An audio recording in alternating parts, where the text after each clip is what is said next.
Smart Bourse vous est présenté par Tikeo Capital.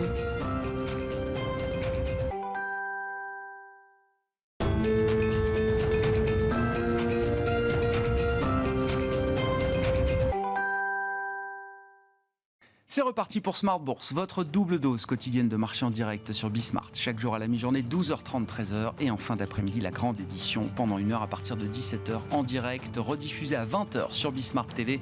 Émission que vous retrouvez chaque jour en replay sur bismart.fr et en podcast sur l'ensemble de vos plateformes. Au sommaire de cette édition ce soir, un démarrage historique pour les actions européennes sur les 2 premières semaines de l'année. Le Stoxx 600, l'indice des grandes valeurs européennes, aura gagné 6% et c'est donc un début d'année historique pour les actions européennes en absolu et en relatif par rapport aux actions américaines qui enregistrent des gains quand même depuis le 1er janvier, mais beaucoup plus médiocres que les actions européennes. Ainsi se poursuit une tendance qui a été initiée fin septembre, début octobre dernier avec le redémarrage des actions européennes et cette surperformance qu'on observe désormais sur plusieurs mois par rapport aux actions américaines.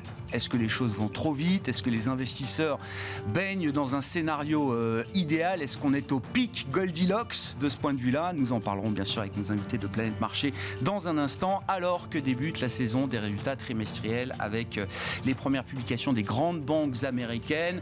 Les résultats sont plutôt au-delà des attentes du marché, mais ne déclenchent pas un enthousiasme délirant sur les titres concernés, JP Morgan, Citigroup, Wells Fargo ou encore Bank of America qui ont publié leurs résultats aujourd'hui. Vous aurez le détail et les précisions dans un instant avec Alix Nguyen. Et puis dans le dernier quart d'heure, comme une fois par mois, nous reviendrons sur les grandes tendances au sein de l'industrie ETF en matière de collecte, en matière de nouveaux produits émis. Ce sera l'occasion de faire un bilan de l'année 2022 avec les équipes de Yomoni et le directeur de la gestion de Yomoni, Alex Inac, qui sera avec nous par téléphone à partir de 17h45.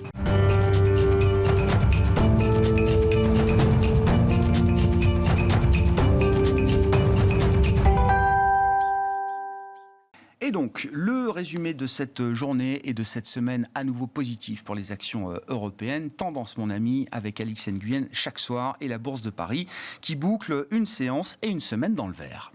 Sur le point de boucler une deuxième progression hebdomadaire d'affilée, l'indice profite à nouveau de la bonne tenue du secteur du luxe. Wall Street, en revanche, digère difficilement les résultats des grandes banques américaines qui, comme d'habitude, ouvrent la saison des résultats trimestriels.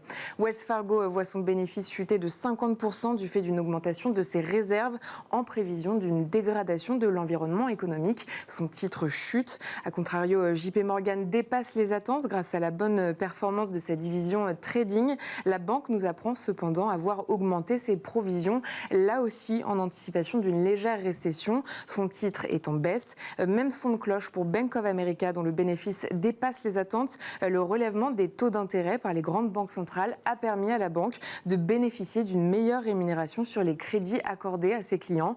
Ces résultats n'empêchent pas son titre de baisser. Et puis du rouge aussi pour Citigroup, qui nous apprend avoir fait les frais du ralentissement de son activité de conseil en fusion-acquisition. Sur le plan des indicateurs économiques, la première estimation de l'indice de confiance du consommateur américain publié par l'Université du Michigan a été livrée en début d'après-midi. Depuis le début du mois de janvier, le moral des ménages américains s'est amélioré. L'indice a progressé à 64,6 après 59,7.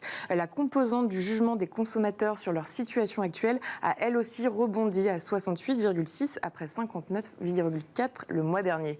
Et puis on notera du côté des secteurs qui souffrent aujourd'hui, le secteur automobile à Paris entre autres et en Europe, plombé par Tesla. Oui, Renault et Stellantis chutent.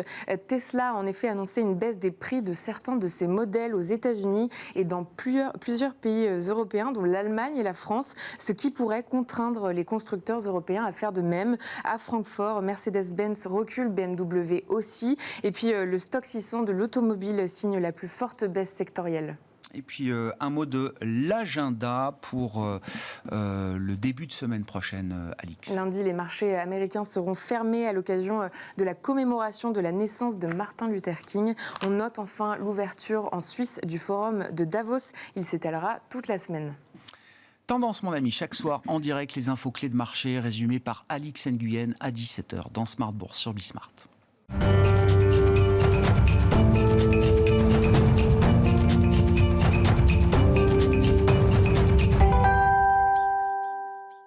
3 invités avec nous chaque soir pour décrypter les mouvements de la planète marché. Thierry Leclerc est avec nous, le président fondateur d'AlphaJet Fair Investors. Bonsoir Thierry. Bonsoir Grégoire. Merci d'être là. Merci à Alain Pitous de nous accompagner également. Bonsoir Alain. Bonsoir. Senior Advisor ESG et Wilfried Galland est en plateau également à nos côtés. Bonsoir Wilfried. Bonsoir Grégoire. Ravi de vous retrouver. Vous êtes directeur stratégiste de Montpensier Finance. Profitons peut-être pour entamer cette émission de ce début d'année. On va profiter.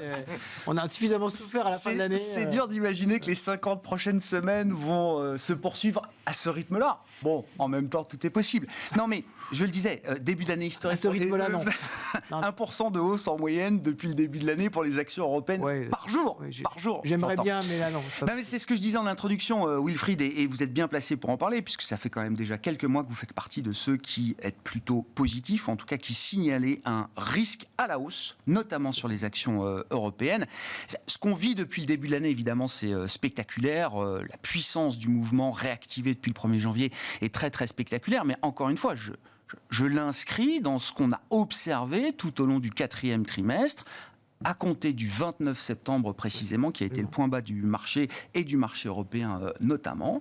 Rallye action européenne, surperformance de l'Europe par rapport aux actions américaines. Oui, tout à fait. En fait, on a eu effectivement un petit moment de correction assez forte alors qu'on attendait le rallye de Noël justement juste à la fin de l'année. Donc ça a un peu plombé l'ambiance, en particulier pour tous ceux, je pense à toutes les sociétés de gestion dont je fais partie, qui effectivement ont des performances fin d'année et donc des encours fin d'année, donc c'est forcément plus difficile. Mais effectivement, depuis fin septembre, on voit que l'ambiance sur les marchés a changé. Et l'ambiance, en fait, elle a changé en deux temps. Elle a changé dans un premier temps avec un changement d'anticipation de hausse de taux consécutive. Pas nécessairement en disant on va avoir un pivot tout de suite, mais en disant ce qui est déjà dans le marché en termes de hausse de taux est cohérent avec ce qu'on voit se dessiner en termes de scénario inflationniste. Et on avait alerté, je me souviens très bien sur ce plateau, sur le fait qu'à la fois les indicateurs de sentiment, on vient de parler à l'instant du sentiment du Michigan, qui va d'ailleurs toujours dans ce sens-là, et les indicateurs plus durs en termes de prix du fret, de matières premières, de voitures d'occasion, etc., étaient en train d'indiquer une chute très très forte des indicateurs d'inflation, et donc nécessairement, en tout cas, une approche plus prudente de la part des banques centrales. Donc ça, on avait cette première phase-là. Et la deuxième phase qui s'est déclenchée à partir de décembre, et là qui se met en place d'une façon extraordinairement puissante, c'est la réouverture chinoise. Donc en fait, on a eu le premier volet, c'était pas d'emballement inflationniste. Le deuxième volet, c'était on va avoir un soft landing, voire pourquoi pas, certains commencent à parler de no landing, c'est-à-dire le fait qu'on va même pas avoir de récession, parce que tellement l'entraînement chinois peut devenir fort, en particulier en Europe. Pourquoi est-ce que l'Europe surperforme beaucoup ? D'abord, c'est parce qu'on avait énormément souffert de la guerre, dans un premier temps, de la guerre en Ukraine, et surtout que l'Europe, c'est une courroie de transmission parfaite pour effectivement la croissance chinoise, que ce soit les grandes valeurs exportatrices allemandes et évidemment les grandes valeurs du luxe, pas seulement, mais les grandes valeurs du luxe bénéficient énormément de tout ça. Et donc, on a d'une certaine façon une espèce de... Allez, je vais me lancer, mais une espèce de prix de la perfection qui est en train de se mettre en place sur les marchés. Donc, on profite de tout ça. Il faut quand même être vigilant. On pourrait avoir des évolutions de ce scénario, en particulier en deuxième partie d'année. Et on sait que les marchés aiment beaucoup anticiper. Donc, on ne va pas s'emballer non plus, mais on va profiter de ce moment-là parce que c'est vrai qu'il y avait beaucoup de pessimistes encore il y a pas tellement longtemps sur les marchés. Il y en a toujours. Il y en a toujours, je vous confirme. On en parlait avec Alain. On en parlait avec Alain à la fin de l'année, qu'effectivement, il y avait encore pas mal de gens pessimistes et on voyait que le scénario était en train de tourner. Ça fait plaisir de voir qu'effectivement, on se relance vers quelque chose de plus positif. J'aime bien parce qu'on a beaucoup parlé de ces fameux pics, le pic hawkishness des banques centrales, absolument. Le pic de la peur, le pic fear sur les marchés fin septembre, début octobre, c'était en plus la crise des LDI britanniques, etc. Enfin, le monde partait dans le décor du point de vue des marchés. Là, on se demande si on n'arrive pas à un pic Goldilocks, quoi. Est-ce qu'on peut imaginer encore plus idéal comme environnement avec des surprises à la baisse sur l'inflation continue, une résilience de l'activité passée avec des données dures qui montrent qu'il y a sans doute une bulle de pessimisme quelque part dans les enquêtes et dans les soft data. En fait, je pense qu'il y a deux éléments qui pourraient effectivement nous emmener un peu plus loin. C'est probablement que l'évaluation de la puissance de la relance chinoise est encore assez lacunaire. Donc peut-être qu'effectivement, on va peut-être encore être davantage surpris par la puissance de la relance de la consommation sur quelques secteurs en particulier. Et puis le deuxième élément, ce serait si on avait des bonnes nouvelles en point de vue géopolitique. Là, c'est quand même un peu la pièce qui tourne en l'air. Mais on sait qu'on peut être effectivement surpris parce que éventuellement, une évolution positive à l'est de l'Europe pourrait d'un seul coup générer là aussi un élan d'optimisme supplémentaire. Mais on n'en est pas encore là, loin de là. Le fait de s'être affranchi aussi vite du gaz russe et donc d'avoir désamorcé l'arme énergétique qui était l'arme de Vladimir Poutine vis-à-vis de l'Europe. Absolument. Change la donne. Ça change la donne. Absolument. Oui, ça peut conduire à quelque chose qui ressemblerait à une stabilisation. Un nouveau plan de relance conjoint européen. Oui, alors là, gardez des bonnes nouvelles pour plus tard mais aussi. Bon, on en aura d'autres. Thierry, qu'est-ce qui vous intéresse là dans ces mouvements de marché, cette dynamique de l'Europe, effectivement, qu'on ne peut pas nier? C'est pas juste les 15 premiers jours de l'année, encore une fois, ça fait des semaines que ça dure. Alors, on peut parler d'une tendance quand même à ce niveau-là. Tout à fait. Tout à fait, Grégoire. Donc, il faut à nouveau sans se taper sur le ventre et se dire qu'on est très clairvoyant, parce qu'il y a beaucoup de paramètres en jeu, mais en tout cas, effectivement, nous aussi, fin septembre, on avait tous nos indicateurs, on suit des indicateurs techniques et tout était en zone survendue. Et statistiquement, la probabilité que ça rebondisse est très forte. Donc simplement, il suffisait d'avoir les bons indicateurs pour... Et on a eu des signaux assez puissants après, comme quoi, effectivement, on aurait atteint... J'emploie encore le conditionnel, parce qu'on ne sait pas de quoi demain est fait, mais en tout cas, en octobre-novembre, que le point bas de septembre était bien un point bas. Ouais. Donc on avait d'autres indicateurs techniques qui nous laissaient qui nous confirmaient ça. Donc simplement, sans être très clairvoyant, à nouveau, il suffit d'avoir les bons indicateurs pour savoir ce qui se passe à peu près sur le marché. Donc là-dessus, nous, on a été très factuels. Et puis après, d'un point de vue plus macro, top-down, donc on a quand même, ce qui vient d'être dit globalement, trois bonnes nouvelles, ça c'est factuel. D'abord, l'hiver est moins froid que prévu en Europe. Et mine de rien, c'était très anxiogène pour les particuliers, pour les gouvernements, pour les entreprises. Donc là, on a quand même une bonne chance de passer cet hiver sans coupure majeure, etc. Enfin, il y a même le ministre allemand de l'économie, Robert Habeck, qui a déclaré il y a quelques jours que l'industrie était plutôt en phase de reprise. Alors que, souvenez-vous, typiquement, fin septembre, on attendait un peu une apocalypse, notamment sur le secteur industriel allemand, parce qu'on se disait, mais comment ils vont faire tourner leurs machines, tout simplement. Donc là, ça se passe mieux. Donc ça, c'est factuel. Hein. Donc on a eu une détente au niveau du climat, il faut le dire. Deuxièmement, au niveau de la météo, je dis ça parce que sur le climat, c'est-à-dire que c'est le revers de la médaille de ce facteur météo favorable dans la conjoncture actuelle. C'est peut-être le symptôme d'un dérèglement climatique qui s'accélère. On a les mêmes préoccupations. Non, mais je le dis parce que on regarde. Sinon, on reçoit des mails. Hein. Oui, et qui me semblent justifiés. Donc on ne remet pas ça en cause du tout. Donc deuxièmement, effectivement, il y a la réouverture chinoise qui a été très forte finalement, parce qu'on vous disait, ils vont quand même à un moment détendre un peu tout ça, mais ça a été assez bien détendu. Voilà, ça a été quand même mené au pas de charge à partir de fin octobre. Donc ça, c'était aussi factuel. On pouvait le pressentir, le présumer, se dire que ça pouvait pas durer, mais bon, n'empêche que c'est tombé à ce moment-là et que aujourd'hui, on est quand même dans le dur au niveau sanitaire en Chine. Par contre, il y a quand même la bonne nouvelle, c'est que l'économie se rouvre là-bas, donc que ça fait un appel d'air, notamment pour l'Europe. Et puis, troisièmement, finalement aussi les chiffres de l'inflation. Hier, on a eu les chiffres de l'inflation de décembre aux US. 6,5, on était à 7,1 le mois d'avant. C'est moins 0,6. Pardon, j'enfonce les portes ouvertes, mais c'est quand même aussi très violent la décrue de cette inflation.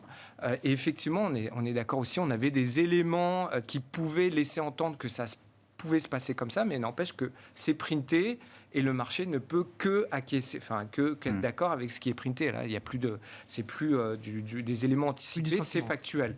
Donc là, on a eu cette conjonction d'éléments favorables. C'est la Sainte Trinité, quoi, en fait. Là. En tout cas, les 3 points favorables qui s'alignent.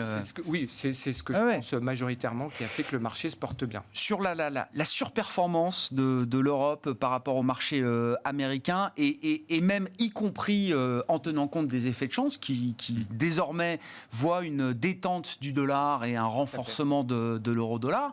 Ça veut dire que pour un investisseur américain, c'est la double peine de laisser passer le train européen aujourd'hui. Alors là, donc les révisions de résultats sont favorables en Europe par rapport aux États-Unis, de manière assez significative, là, depuis plus de 6 mois.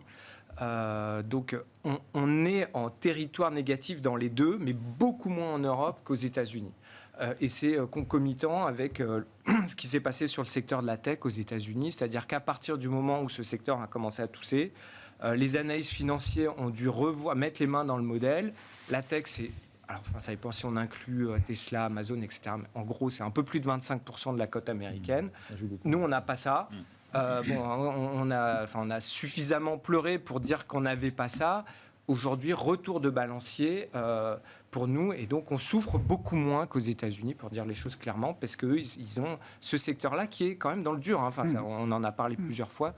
Là, c'est pas aussi des signaux avant-coureurs, on a des licenciements massifs, 150 000 licenciements annoncés par les géants de la tech américaine ces derniers mois.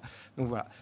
Ensuite, deuxième élément, quand on regarde le marché américain versus le marché européen, et qu'on le découpe en deux grandes classifications. D'un côté, les titres croissance et qualité, et de l'autre, la value, la value, oui, et les forts distributeurs de dividendes. D'accord ? En Europe, on a 60% du marché qui est value plus dividendes. Aux États-Unis, on a un peu moins de 70% qui est croissance-qualité. Voilà. Donc, à nouveau, le marché, il est très croissance, très qualité. Et aujourd'hui, la value est beaucoup plus favorisée.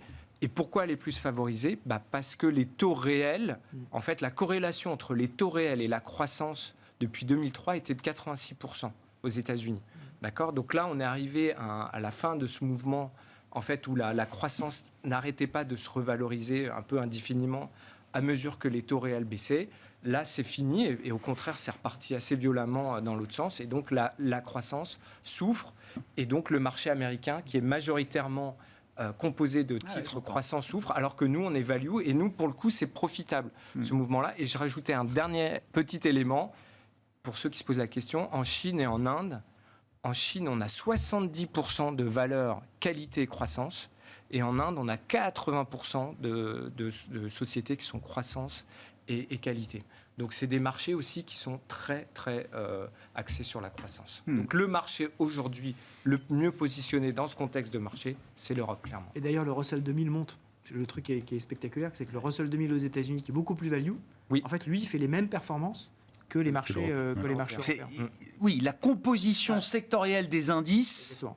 Joue un rôle majeur effectivement dans ces écarts qu'on peut noter, enfin ces écarts ou cette réduction d'écart qui reste quand même historiquement important entre les États-Unis et l'Europe en termes de surperformance des États-Unis et en termes de décote de valorisation de l'Europe par rapport aux États-Unis. On a corrigé, mais sur un graphique c'est à peine visible. On reste à des écarts de décote de valorisation de l'Europe vers les États-Unis qui sont quasi historiques. Alain. Alors, moi j'ai bien aimé la séquence le point de départ qui est l'extrême survente de beaucoup d'indicateurs. Et c'est ce qui rend aussi, ce qui donne de la force au marché, c'est-à-dire que ça s'est construit à partir de quelque chose qui était très dégradé. Alors, très dégradé suivant la position qu'on pouvait avoir, mais enfin, disons que par rapport à la valeur des actifs, il y avait quand même une période qui était extrêmement négative pour les porteurs d'actifs en tout genre, quoi. Et ça a commencé par les devises, c'est-à-dire que la dernière fois que j'étais venu, on parlait des devises, il y avait vraiment une force du dollar qui était incroyable et qui avait massacré tout un tas d'actifs, et ça avait eu plein de conséquences économiques et boursières. Et là, à un moment donné, on a été au top de cet élément-là, c'est-à-dire que le dollar s'est calmé, ça a libéré de la pression sur beaucoup de devises, dont les émergents. Il y avait d'énormes tensions sur les taux, dette émergente, tout le high yield, tous les secteurs de crédit qui s'étaient fait massacrer dans cette période-là. Et à un moment donné, ça a commencé à basculer. Et alors, vous parliez tout à l'heure, et c'est vrai que ça peut paraître anecdotique ce qui s'est passé sur le marché anglais, mais c'est pas du tout anecdotique, parce que le marché s'est redit à ce moment-là, il y a quand même un pouls de banque centrale quelque part, quoi. Et il est peut-être loin, oui, mais il est quand même là. Il est peut-être plus comme avant, mais il est quand même... Et si vous regardez, c'est quand même à ce moment-là que ça s'est calmé sur les devises. On a arrêté l'excès sur les devises, sur le yen par exemple. Ça s'est calmé, ça a mis quelques semaines, mais ça s'est calmé à ce moment-là. Et après, le marché s'est construit comme ça. C'est-à-dire que ça a commencé par les actifs, ça a commencé sur les devises. Ça a commencé, moi je regarde des indicateurs un peu pareils de risque, et on était en extrême de risque sur tous les taux, et on était à un niveau, je regarde les indicateurs, je sais que vous l'invitez quelquefois, de Jean-Jacques Ohana sur Bien sûr. Les taux, on était à moins 99, c'est-à-dire qu'il y avait, c'était la fin du monde quasiment, quoi. Et on n'en parlait pas trop, c'est pas le truc le plus médiatique. Et ça, on avait tapé ça. Et les gens qui prenaient du risque ont recommencé à reprendre du risque sur la dette émergente, sur les actifs émergents toujours. Et ça s'est construit comme ça sur les taux. Et après, ça s'est mis sur les actions, en passant d'abord par la value quand même. Et d'ailleurs, toujours des corrections sur la croissance. Et donc tout ça s'est inversé. Mais ce qui s'est passé aussi, et ça on l'a noté en Europe quand on discute avec les grands gérants, ils gardaient une poche d'actifs moins sensibles pour les gérants allocataires, un peu de marge sur leur portefeuille de construction. Ils étaient quand même un peu avec des biais un peu prudents. Et j'ai en tête, on décode avec AI4 Alpha. Décoder, ça veut dire on regarde les positions en termes de risque, ce qu'ils ont en position. Et on regarde le plus sensible, c'est les CTA qui sont bien souvent en trend following. Et ces gens-là qui ont quand même fait 20% l'année dernière, c'est parce qu'ils avaient... Une année remarquable. C'est une année incroyable. Eh bien, ces gens-là, ils sont en train de tourner les positions. Et ils ont de la poudre, alors pour le coup, elle va être un peu calcinée, leur poudre, mais enfin, ils ont de la marge de manœuvre parce qu'ils sont en train de passer de moins 300 et ils sont à coût de 30% par jour, ils sont en train de passer dans l'autre sens. Donc, ils ont commencé sur les devises. Ils ont fait le premier pas sur les devises, deuxième pas sur les commodities. Donc, ils ont enlevé des positions anti-croissance, on va dire, c'est un peu le thème, pour repasser sur des positions de croissance. Et la troisième fusée, c'était l'Europe. Enfin, c'était les actions, en particulier avec l'Europe. Et ils sont aussi en train de repasser sur les taux.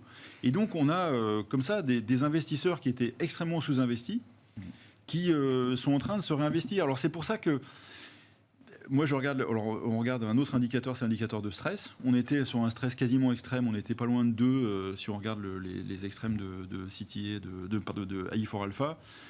Le maximum, c'est plus 3 et le minimum, c'est moins 1. On est à moins 0,95, on est passé de plus 2 à moins 0,95. Et ça ne se retourne pas très vite, ces indicateurs-là, parce qu'ils sont globaux. Ils prennent les actions, les taux, les devises, les comos. Donc, il peut y avoir une poche qui est très volatile pendant que les autres sont très calmes. Et donc, on était parti d'une position qui était quand même très, très extrême en termes de risque en milieu d'année, grosso modo. Et ça s'est inversé progressivement. Et ça a basculé entre les derniers jours de décembre et maintenant. Et moi, ce que je me dis, c'est qu'effectivement, on ne va pas être loin d'être sur des niveaux de complaisance. On le voit, je vois des indicateurs, je vois des gens que vous invitez régulièrement, Baradez, qui dit ça va très vite. Oui, ça va vite. Bien sûr que ça va vite. À un autre. Bien sûr. Mais ce qu'il y a, c'est que imaginez, lundi, vous arrivez à votre comité d'allocation, vous le ferez peut-être lundi, avec des gérants qui sont déjà à 3 points en retard par rapport au benchmark, et qui, alors sur les taux, ceux qui sont déjà à moins 3, c'est mort, l'année est finie, et ils ne les rattraperont pas. Mais en equity, ils vont essayer quand même, parce que ils se disent, bah oui, si je refais un biais value, si les values effectivement se mettent à reperformer, j'ai mes positions LVMH & Co que j'ai pas vendues, ça peut performer, ça peut me permettre de rattraper, mais je vais en remettre, parce qu'ils ne peuvent pas se permettre d'être en retard à ce point-là, quoi. Ah ben là, sur 15 jours, c'est forcément que les gestions sont en retard par rapport au marché. C'est impossible que tout le monde ait capté 10% de hausse comme ça en 15 jours. Et le problème, donc ça crée déjà un stress et une tension chez les investisseurs. Alors je ne sais pas comment tu le vois, Wilfried, mais en psychologie d'investissement, quand les marchés font moins 12, vous faites entre moins 14 et moins 10. Ça passe. Enfin, c'est pas que ça passe. Non, mais engueuler, mais bon, voilà, c'est dans le bruit, ça va. Par contre, après avoir fait moins 14 l'année dernière, quand les marchés font moins 8, pas la hausse, et que les marchés fait plus 15 et que vous êtes à plus 6, Là, il faut affûter les virgules pour le contrôle, pour le rapport de gestion, parce que ça va pas être simple. Il faut gérer la symétrie. Ouais, c'est vraiment très difficile. Donc, bon courage les gérants. Alors, est-ce qu'à ce stade, le risque est encore à la hausse? Et puis, je veux bien, parce que des risques, évidemment, il y en a encore. Personne n'est dupe de la situation. Mais quand même, sur l'Europe, si le risque énergétique est plus le risque principal, c'est pas le risque pour cet hiver, ce sera peut-être même pas le risque pour l'hiver prochain. C'est aussi là-dessus que le marché capitalise. Il y a des éléments pour le penser. Ça veut dire que le risque de surréaction monétaire, le risque BCE devient le principal risque aujourd'hui pour l'économie de la zone euro, pour les marchés peut-être également, Wilfried? Oui, pour moi, effectivement, le principal risque à surveiller, c'est globalement le risque de taux, le risque de surréaction des banques centrales. On y est peut-être déjà, d'ailleurs, dans la surréaction. En fait, ce qui a beaucoup allégé le climat sur le marché, c'est de se dire, ça y est, on a effectivement des indicateurs, cette fois durs, qui sont en train de baisser. Et en plus, comme tous les indicateurs avancés continuent à être dans le bon sens, on l'a vu encore tout à l'heure avec les anticipations d'inflation du Michigan à 1 an qui était attendue à 4%, qui sont sortis à 3,6, je crois, de mémoire. Donc véritablement une baisse très significative. Finalement, on va arrêter de se dire qu'on va augmenter le coût de financement de l'économie mondiale et surtout le coût de financement des marchés. On sait que quand on fait des actualisations de flux financiers, l'impact des taux d'intérêt, l'impact il est exponentiel. Alors que l'impact des progressions de bénéfices, il est linéaire, il est arithmétique. Donc c'est extraordinairement important d'avoir des coûts financiers qui soient au minimum stables, voire en baisse. Et donc, ce qui peut peser effectivement sur les marchés, c'est si on voit quel enchaînement on a eu sur la partie inflationniste, et on peut espérer que nos amis banquiers centraux aient un éclair de lucidité et fassent également ce raisonnement-là, et je ne l'écarte pas. Je ne désespère pas. En fait, on a vu qu'on a eu effectivement une baisse des matières premières très forte. On voit que l'inflation sur les biens suit de façon assez rapide et maintenant assez puissante. Et on anticipe qu'on va avoir la même chose sur les services. Pour l'instant, ce n'est pas le cas, mais effectivement, on a cet enchaînement-là. Ce qu'il ne faudrait surtout pas, c'est effectivement qu'on alimente de nouveau une augmentation des matières premières qui fasse repartir la boucle inflationniste. Or, quand on regarde le pétrole, même si ça reste largement en dessous des pics qu'on a connus, on a repris 10% sur les plus bas.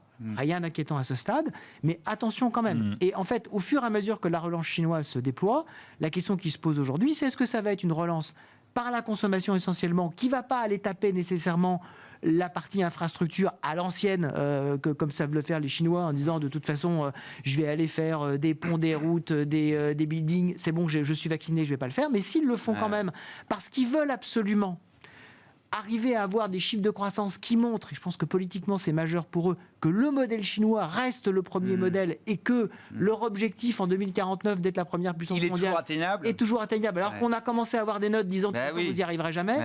En fait, le sujet pour moi, il est là, et donc les marchés vont anticiper là aussi relativement rapidement. Je pense qu'on n'en est pas là, mais si le raisonnement commence à se faire dans un certain nombre de cercles, forcément d'autres vont le faire, et donc cette partie incertitude sur les taux va revenir, je pense, à un moment donné, probablement dès le milieu de l'année. Il faut Alain, bien sûr. Remarque par rapport, et ça me fait penser à ça, ce que vient de dire Wilfried, c'est qu'on pourrait aussi avoir un truc, là c'est un peu plus loin dans l'année, mais on pourrait avoir une période de...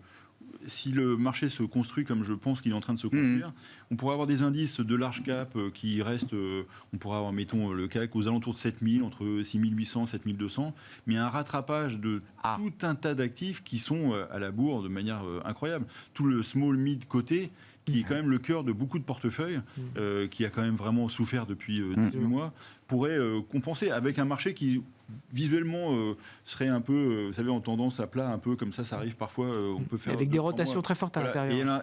Mais un rattrapage de tout ce segment qui aussi est quand même, si on regarde dans les compositions que vous évoquiez tout à l'heure, qui est très value quand même, value et rendement, quoi. Donc ça pourrait être un rattrapage. Et un dernier sujet, je pense qu'il va falloir surveiller de façon très forte, c'est toujours un sujet de financement, c'est est-ce qu'on ne peut pas avoir un accident justement autour de la dette américaine. Moi je suis assez inquiet là-dessus. on doit relever le plafond de la dette. Donc régulièrement, on a ce feuilleton qui finalement se termine très bien. Je rappelle qu'en 2011, on est passé à 2 jours du défaut de paiement et ça a coûté le triple A, la dette américaine, qui désormais est double A. Et on a un certain nombre de personnes au sein de la Chambre des représentants aux États-Unis, les MAGA purs et durs, qui veulent avoir un Biden's default. Ils l'ont dit, ils veulent déclencher un Biden's default, et on a parfois un tel manque de rationalité au sein d'un certain nombre de débats que je n'écarte pas le risque au moins d'un stress très fort de marché. C'était le fond de l'argumentaire de S&P sur la dégradation du AAA américain en 2011. Ce manque de rationalité, cette incapacité jusqu'à la dernière seconde de la dernière minute de la dernière heure à se mettre d'accord, un jour... Et on voit qu'aujourd'hui, le Trésor américain est en train de multiplier par 2 ou 3 ses émissions hebdomadaires pour justement essayer d'avoir un peu de marge de manœuvre. Donc c'est un sujet qui va, je pense, assez rapidement revenir sur le devant de la scène. Et ce ne serait pas une bonne nouvelle? Ce ne serait pas une bonne nouvelle. Non, mais je n'en sais rien au point où on en est. Je ne sais pas, est-ce que ça peut être une bonne nouvelle pour l'Europe? J'en sais rien. S'il y a moins de confiance dans la dette américaine, tout le monde se réveille sur la dette européenne. C'est forcément une très mauvaise nouvelle. Mais les conséquences seront telles que ça ne durera de toute manière pas très longtemps. Oui, quelques secondes. Il y aura des conséquences à moyen terme, mais ce sera aussi à ce moment-là une occasion pour certains de rentrer sur le marché et peut-être, comme le disait Alain, de refaire le retard de performance accumulé. Thierry, je reviens là sur les marchés actions. Alors, le match value growth, effectivement, alors l'écart est encore historique. Néanmoins, beaucoup d'investisseurs considèrent les secteurs value à nouveau, comme ils ne les ont jamais en tout cas considérés pendant plusieurs années. Sur la croissance, quand on voit un Nasdaq qui est passé par du moins 30, moins 40, à commencer par des belles blue chips, je ne parle pas de la tech non rentable, où là c'est vraiment des sujets de risque spécifiques pour des capital investisseurs presque d'une certaine manière. Je me dis qu'il y a forcément des opportunités intéressantes à saisir. J'ai l'impression qu'il y a des arguments valables dans les deux camps. Est-ce que... il faut faire des choix quand on est gérant action par rapport à... Oui, bien sûr qu'il faut faire des choix, mais on peut essayer d'être le plus neutre possible par rapport à ces styles de gestion. Et puis, question aussi sur large versus small. Les small, et vous avez des spécialistes small cap et micro cap chez AlphaJet Fair Investor. En France, ça fait, 4-5 bonnes années que les small cap sous-performent. Je ne sais pas si c'était 4-5, mais peut-être j'aurais un peu moins. Mais bon, un peu moins. En tout cas, ça fait quand même une paire d'années que la sous-performance des small cap est marquante, venant d'une prime. On payait les small avec une prime de valorisation par rapport au large cap. Aujourd'hui, elles sont décotées par rapport au valo des large cap. D'accord. Donc sur le premier sujet, croissance versus value, moi, ma vue, c'est que c'est plutôt par défaut qu'on va sur la value qu'autre chose, parce que la croissance, effectivement, a des bonnes raisons de souffrir. Et c'est vrai qu'historiquement, quand on regarde les cycles, il y a toujours 4 étapes. Donc la première étape, c'est qu'il ne se passe pas grand-chose. La deuxième étape, c'est qu'il y a une prise de conscience, en tout cas des résultats qui commencent à se matérialiser. Et là, au bout de quelques mois, vous avez un rallye incroyable qui se met en place. Donc c'est ce qui s'est passé sur ces titres-là, qui a duré quand même un certain moment. Troisième phase, ça se casse la figure. Donc là, je rappelle les stats, on a 50% de chances de perdre 80% et 80% de chances de perdre 50%. Voilà, donc c'est autant dire que c'est très violent. Donc là, on a eu ça. En 2022, on a eu ça. Et donc, on peut légitimement penser qu'on est à la fin de cette phase-là. Par contre, la mauvaise nouvelle pour ces titres-là, c'est qu'il y a la phase 4, qui est une phase où, en fait, il faut digérer tout ça et ça végète. Donc, moi, je ne crois pas à un redémarrage violent en V. Un V-shape du growth et du Nasdaq. Mais, et d'ailleurs, quand on regarde un petit peu... Parce que c'est la tentation. On le voit bien, cette tentation, elle existe là sur le début d'année. Alors, c'est vrai que l'Europe surperforme, mais le compartiment tech, quand même, s'améliore. Les taux ont rebaissé un peu. Et donc, sur quelques séances, on voit quand même le Nasdaq qui arrive à... Non, mais heureusement qu'il rebondit. Heureusement, oui. Mais en fait, aussi une autre donnée historique, c'est que dans 80% des cas, les leaders du cycle précédent ne sont pas les leaders du futur cycle. Bon. Donc, quand on met tout ça dans le mixeur, c'est vrai que ça, c'est pas forcément très encourageant. Mais ça, c'est des choses historiques. Et quand même, on a des bonnes raisons de regarder ce qui s'est passé précédemment, parce que le marché a son cycle et ça se reproduit par définition. Donc il faut être très prudent là-dessus. Après aussi, quand on regarde des choses là, depuis quelques semaines, on voit qu'est-ce qui fait la une des journaux. C'est ChatGPT aux États-Unis. Oui. Donc c'est dans l'intelligence artificielle, c'est très nouveau. Quand on creuse un peu, c'est vraiment a priori la partie très visible de l'iceberg là, qui a commencé à apparaître. Il y a beaucoup de choses qui sont en train de monter aussi un peu plus près de la surface. Et donc, quand on pense à un titre comme Alphabet, Google, il peut peut-être y avoir un petit sujet. Donc, en gros, il faut toujours être prudent. J'entends. Mais en tout cas, il y a une bonne partie de ces sociétés qui étaient les chasseurs, qui construisaient des parts de marché, etc., qui vont devenir les chassés. Ça aussi, c'est le cycle historique qui se met en place. Le risque de disruption aujourd'hui, pour ceux qui sont en place, est très fort. C'est ça, voilà. Et donc, le vent, il est plus aussi puissant pour ces sociétés-là que pour les petits acteurs qui émergent et qui sont financés aux États-Unis notamment. Ça va assez vite. Donc, il y a quand même pas mal de choses qui nous permettent, qui nous laisse à penser qu'il faut être un peu prudent sur cette partie du marché. Donc là, croissance, on va dire croissance égale tech. Pour résumer, c'est très... En tout cas, mon point, c'était plutôt ça. Il y a d'autres segments de la cote qui sont croissance, mais là, pour simplifier, j'ai parlé surtout de la tech. Et sur le deuxième volet de votre question, small versus large, en fait, les larges, elles ont bénéficié principalement du dollar fort. Donc ça, c'était toute une bonne partie de l'histoire 2022, parce que les small caps sont très domestiques, entre 60 et 70%, ça dépend des pays, mais elles sont très domestiques. Donc elles bénéficient beaucoup moins, effectivement, d'une appréciation du dollar. Ce que les larges, les LVMH, évidemment, on pense en premier à eux, ont pu capturer. Donc ça, c'est une des raisons aussi factuelles pour lesquelles les small caps ont souffert en 2022. Aujourd'hui, effectivement, on n'a plus de prime de croissance sur les small versus les larges, donc c'est intéressant. Ça, c'est un élément aussi factuel. Négative. Voire, c'est un peu négatif. Bon, ça dépend les indicateurs, mais... Et puis, la valorisation aussi, c'est quand même nettement dégonflé sur cette partie de la cote. Aujourd'hui, en tout cas, là, dans nos indicateurs techniques qu'on suit sur cette partie, en tout cas sur ce match large versus small, on n'a pas encore d'indicateurs qui nous laissent à penser qu'il faut revenir sur les small. On les a pas encore. D'accord. Donc ça ne veut pas dire que ça va pas dans les 2 prochains mois, mais là, aujourd'hui, factuellement, on ne les a pas. Alain, moi, il y a un truc qui me marque aussi dans le schéma de marché, et là, je regarde au-delà des actions, on regarde les marchés obligataires, évidemment, peut-être avant toute chose, même encore aujourd'hui. Donc, la corrélation était très, très positive, actions-obligations en 2022, dans le mauvais sens, en l'occurrence, puisque le 60-40 s'est fait détruire. Ouais. Je note que, alors là, dans un sens plus positif, la corrélation reste très positive. Les taux baissent, donc les obligations montent, et les actions montent. Oui. C'est encore le schéma everything rally, en tout cas dans ce bon sens-là.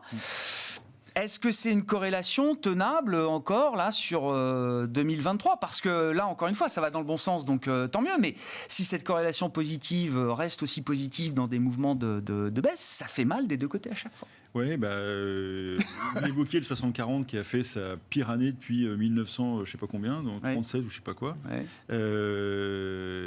Et moi, c'est mon métier au départ, c'est plutôt d'être allocataire, et ça fait une éternité que vraiment je faisais le minimum dans mes allocations sur la partie taux. C'est-à-dire que pour les particuliers, je leur disais plutôt du contrat en euros que d'aller vous embêter, faire des portefeuilles obligataires qui ne rapportent plus rien, quoi. Et là, on retrouve, et je discute avec des conseillers en gestion de patrimoine, avec des allocataires, qui remettent...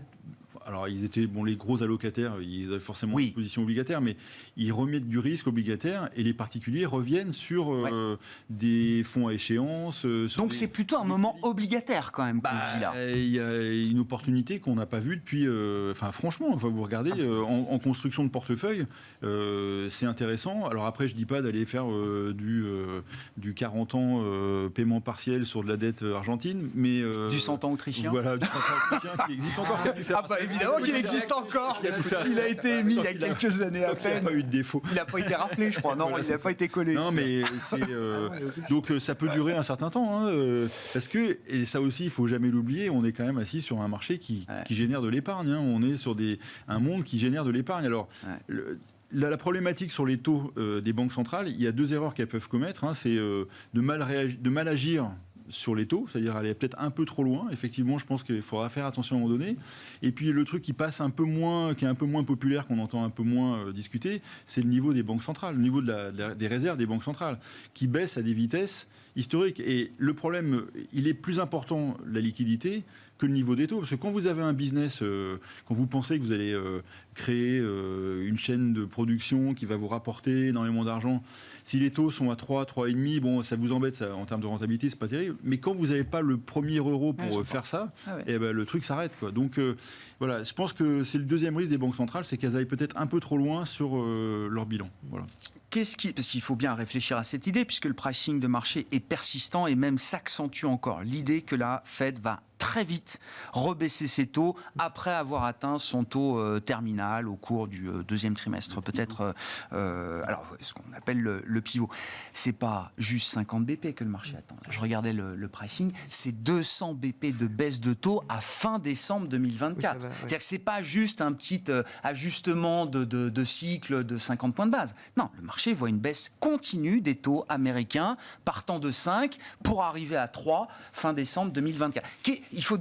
Qu'est-ce qui forcerait, puisque tout le monde nous dit, à commencer par la Fed, que ça n'arrivera jamais, qu'est-ce qui forcerait la Fed à délivrer ce genre de baisse de taux? En fait, le fond du raisonnement, c'est de nouveau les indicateurs anticipés d'inflation. C'est-à-dire qu'effectivement, si on regarde par exemple, alors j'en prends un, mais je pense qu'il est très très suivi par les opérateurs du marché, je prends l'ISM manufacturé, la partie price paid, effectivement, si vous comparez dans le temps, et je suis tout à fait d'accord, c'est très important de voir comment est-ce que les cycles se déroulent et comment est-ce que ces indicateurs peuvent effectivement annoncer dans la réalité les indications d'inflation. En fait, si on les regarde, dans 6 mois, on est quasiment à 0 à l'inflation américaine. Ouais. Voilà, on est pratiquement en déflation. Ouais. Mais là aussi, le glitch du raisonnement, c'est le toute chose égale par ailleurs. C'est-à-dire qu'effectivement, on est à 0% d'inflation. Si on a cette espèce d'équilibre un peu magique, c'est-à-dire on a cette désinflation-là, et on a à la fois une résistance des marchés de l'emploi aux États-Unis et en Europe, je pense que c'est quand même très important aussi, qui soutient la consommation, et surtout une croissance chinoise qui est certes très puissante, mais qui ne relance pas les dynamiques inflationnistes via les matières premières. C'est possible, et j'aimerais que ça se déroule comme ça, et il y a une bonne chance que ça se déroule comme ça, mais il y a quand même un risque fort qu'effectivement, à partir du milieu d'année, on sente que l'inflation va non pas rester à 2%, voire en dessous, mais redémarrer légèrement non pas parce qu'on a de l'inflation persistante dans les services, ça je crois qu'à un moment donné ça va finir par disparaître, mais parce que justement on est en train de remettre un peu de carburant dans la machine inflationniste anticipée. Donc ce qui pourrait les forcer à faire ça, c'est qu'effectivement ce scénario parfait se déroule et en fait on ait une pression politique extraordinairement forte, parce que comme Alain le signalait justement, il faut du crédit dans des économies qui sont en plus surendettées, donc ont besoin non seulement le secteur public, mais aussi le secteur privé de se refinancer. Et donc on va avoir de la part des politiques qui sont, ne l'oublions pas, souvent, en tout cas pour les deux plus grandes, les actionnaires de ces banques centrales, on va avoir une pression considérable. Je pense que la pression du Congrès américain sur la Fed, à partir effectivement de la deuxième partie de l'année, pour alléger sa politique monétaire, va être phénoménal. Et donc, le pari des marchés, c'est de dire, on va avoir ce scénario un peu parfait, et en plus des taux qui resteront élevés, donc un impact sur les cartes de crédit, l'immobilier. On l'a vu, l'élément un petit peu embêtant des résultats d'aujourd'hui sur les banques américaines, ce sont les provisions pour justement problématiques de crédit, risque de crédit, les fameux non-performing loans. Donc ça aussi, ça va rentrer en jeu. On a des économies qui sont globalement surendettées, et donc là, va y avoir une pression assez rapide pour alléger la pression financière. Ça me paraît quand même fort. Moi, je fais toujours quand même partie de ceux qui pensent qu'à la fin de l'année, on peut avoir une légère baisse des taux, mais on l'a déjà, cette baisse de taux. C'est-à-dire qu'aujourd'hui, quand on regarde les taux sur les marchés, les conditions financières se détendent déjà très vite. Donc, est-ce qu'on a vraiment besoin que les banques centrales fassent de nouveau un pivot dans l'économie? J'en suis pas encore totalement sûr. On pourrait avoir, là, aujourd'hui, ce soir, va tomber les taux mortgage américains. On pourrait franchir de nouveau à la baisse la barre des 6%. On était au-dessus des 7%. ça me paraît aller un peu vite en besogne de se dire qu'on va baisser de 200 points de base d'ici la fin de l'année. Non, d'ici décembre 2024. 2024. Ah, oui, quand même. Oui. Donc, non. Mais là, effectivement, non, mais pour dire que c'était vraiment... Le marché attend vraiment un cycle de baisse de taux, pas juste un petit ajustement à la baisse. À partir de la fin de l'année prochaine, se dire qu'on va alléger progressivement de la part des banques centrales pour éviter d'avoir une inversion de courbe de taux, oui, ça c'est possible. Merci beaucoup, messieurs. Merci d'avoir été les participants de Planète Marché ce soir. Wilfried Galland, directeur stratégiste de Montpensier Finance, Alain Pitous, senior advisor ESG, et Thierry Leclerc, président et fondateur d'AlphaJet Fair Investors.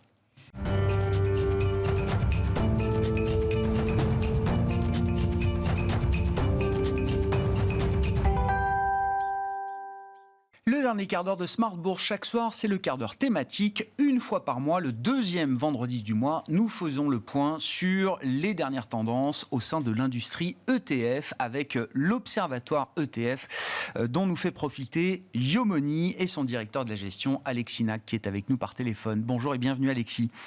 Merci beaucoup d'être avec nous et de nous faire profiter effectivement de cet Observatoire ETF que vous avez lancé il y a plusieurs mois maintenant et qu'on suit mois après mois régulièrement avec vous. L'idée étant de faire un bilan des grandes tendances qu'on a pu observer au cours de l'année 2022, bien sûr, Alexis, à commencer par ce qui nous intéresse déjà en premier lieu, la collecte. Quels sont les montants qui ont été collectés par l'industrie ETF en Europe sur l'ensemble de 2022 et comment se décompose cette collecte ?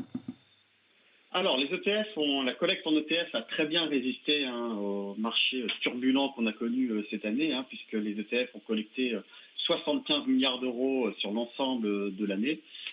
C'est quand même nettement moins que l'année dernière, parce qu'en 2021, ils avaient collecté 150 milliards d'euros. Donc, on observe quand même un net ralentissement de la collecte sur les ETF. Si on regarde par mois, en fait, on n'a eu que 2 mois de décollecte pendant l'année, en juillet. Si on regarde par classe d'actifs, maintenant, Grégoire, si on a la collecte en actions qui représente à peu près 2/3 de cette collecte, 50 milliards d'euros. Ce qui est intéressant de noter, c'est que 92% de la collecte en actions s'est faite sur le premier semestre. Si on regarde au sein des actions, on a également des très forts mouvements de rotation géographique, parce qu'on a d'un côté les actions américaines qui ont collecté 35 milliards et d'un autre côté les actions de la zone euro qui ont, elles, décollecté de plus de 10 milliards d'euros. Sur les obligations, je dirais, c'est le mouvement inverse. On a 30 milliards de collecte sur l'année, dont 75% de la collecte s'est faite sur la deuxième partie de l'année, sur le deuxième semestre. Et si on regarde par zone géographique également, on a d'un côté une très forte collecte sur les emprunts d'État américains, avec 20 milliards d'euros de collecte, et une très forte décollecte sur les obligations chinoises, qui ont, elles, subi 10 milliards de décollecte sur l'année. Bon, très intéressant effectivement ce mouvement d'ailleurs à mettre en parallèle entre la forte collecte action sur le premier semestre qui s'est tarie, on va dire, sur la deuxième partie d'année quand l'obligataire en termes de collecte a pris le relais avec le gros de la collecte obligataire qui s'est fait sur la deuxième partie d'année 2022. Qu'est-ce qu'on peut dire de segments plus spécifiques peut-être, à commencer par les matières premières? Il y a des produits indiciels sur les matières premières. Alexis, qu'est-ce qu'on peut dire de la collecte pour ces produits-là au terme de l'année 2022? Alors, il y a beaucoup de produits indiciels sur les matières premières, en effet. Là aussi, la collecte s'est vraiment fait en 2 temps. On a eu une très très forte collecte sur les matières premières pendant la première partie de l'année, suivi d'un très fort mouvement de décollecte sur la deuxième partie de l'année. Et donc, on a au final une classe d'actifs dans son ensemble qui décollecte près de 10 milliards sur l'année. Si je peux conclure sur les supports ESG qui prennent en compte des critères extra-financiers, ils ont toujours un grand succès. Ils ont capté 60% de la collecte sur l'année. Ce qui est intéressant, c'est que sur la part action, autant la collecte, la part de ESG, de support ESG en action est stable sur 3 ans. En revanche, on a une très forte progression des supports ESG obligataires, parce qu'ils représentaient que 20% en 2020, 50% en 2021 et près de 60% en 2022. Très forte accélération de la collecte sur les obligations, les green bonds en particulier. Ouais. l'Europe qui est effectivement le plus gros marché du monde pour ces obligations dites vertes, green bonds, social bonds également, avec cet aspect ESG qui gagne également les marchés obligataires. Du côté des grands émetteurs et des grandes sociétés émettrices d'ETF, que peut-on dire du podium à l'arrivée de l'année 2022, Alexis ? Alors sans surprise, c'est BlackRock qui a capté, toujours avec des chiffres impressionnants, 60% de la collecte annuelle, suivi de Vanguard avec 15% de la collecte. La surprise, c'est Amundi qui arrive en 3e position, avec 10% de la collecte captée sur l'année, grâce notamment à l'absorption de Lyxor, qui était l'événement marquant de cette année. En queue de peloton, on retrouve DWS, qui fait une très mauvaise année avec 5 milliards de décollectes sur l'année, sans doute en lien avec les accusations de greenwashing dont la société a fait l'objet cet été. En part de marché maintenant, en matière de part de marché actuellement, on a BlackRock devant tout le monde qui détient 45% des encours. Et juste derrière, Amundi, 12,5%. Donc Amundi se place en 2e position en Europe en termes de part de marché, loin devant le 2e français qui détient 1,4% de part de marché des ETF. Et ça montre quand même, alors c'est d'ailleurs assez contre-intuitif parce qu'on a tous en tête BlackRock, la gamme iShares, et vous l'avez dit, c'est quasiment 50% de part de marché, 45% précisément en Europe. Mais derrière ça, le marché reste très fragmenté d'une certaine manière. Exactement, on a vraiment, il est très concentré sur 5 acteurs, les 5 plus gros acteurs détiennent 80% des encours. Malgré l'arrivée sur le marché de très nombreux cette année acteurs internationaux qui sont arrivés sur le marché européen sur plusieurs thématiques, on a tout de même un marché qui reste très concentré sur ces 5 acteurs principaux. Bon, effectivement, et c'est vrai qu'on l'a évoqué avec vous, notamment en évoquant les nouveaux produits lancés. 2022 a été une année qui a vu l'émergence de nouveaux émetteurs d'ETF en Europe, Alexis. Exactement, on a beaucoup d'émetteurs de nouveaux, pas des nouveaux, des fournisseurs qui existaient sur le marché international et qui sont arrivés sur le marché européen sur des thématiques assez spécifiques. On va en parler plus tard. Ça me permet d'embrayer sur les tendances qu'on observe cette année. Pour moi, il y a 3 grandes tendances qu'on a observées cette année. La première tendance, naturellement, c'est le lancement d'ETF autour de thématiques ESG, environnementales, notamment environnementales, avec 2 grandes tendances. C'est les ETF qui répliquent les indices PAB, c'est-à-dire les ETF alignés aux accords de Paris. Ça, c'est la première grande tendance. Tous les gros fournisseurs d'ETF ont lancé leurs ETF alignés aux accords de Paris. Et également, on a assisté à une course des ETF à la labellisation ISR de leurs instruments. Ça, c'est la première tendance. La deuxième tendance, c'est les lancements d'ETF autour des méga-trends du futur, avec des thématiques de plus en plus spécifiques, pointues.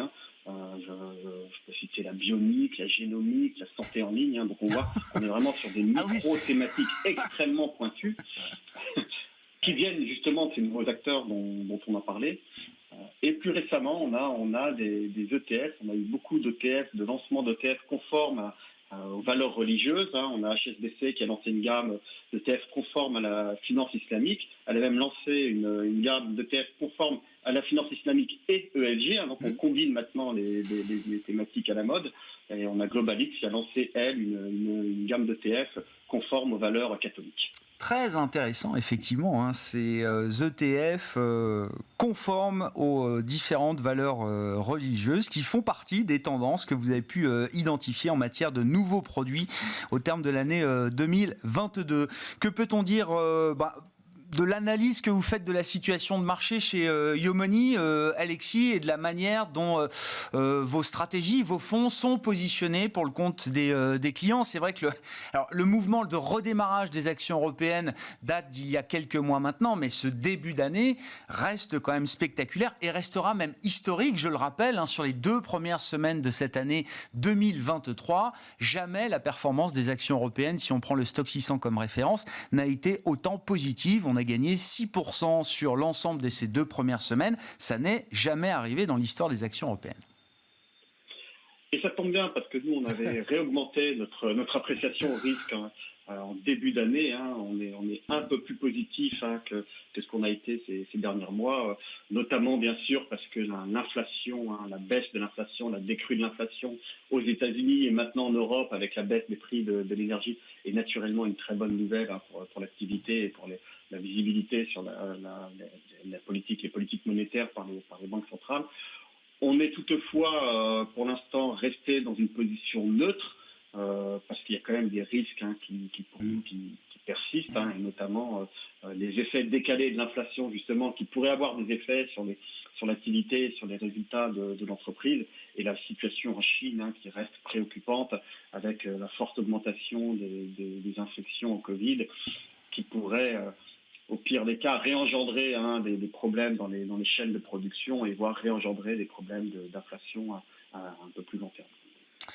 Merci beaucoup Alexis, merci beaucoup pour cet observatoire des grandes tendances ETF, cet observatoire ETF mensuel que vous élaborez et que vous publiez chez Yomoni, dont vous nous faites profiter chaque deuxième vendredi du mois dans le quart d'heure thématique à 17h45 en direct, rediffusé, je le rappelle, à 20h45. L'émission Smart Bourse est rediffusée à partir de 20h, le dernier quart d'heure donc à 20h45, émission que vous retrouvez tous les jours en replay sur bismart.fr et en podcast sur l'ensemble de vos plateformes. Alexis Nac, le directeur de la gestion de Yomoni, qui était avec nous par téléphone pour conclure cette émission et conclure cette semaine boursière à nouveau très positive, je le rappelle, pour les actions européennes, avec un CAC 40 qui aura gagné plus de 2% encore sur l'ensemble de cette semaine pour clôturer au-delà des 7000 points. Voilà donc pour cette édition et cette semaine boursière. On se retrouve lundi en direct à 12h30 sur Bismart.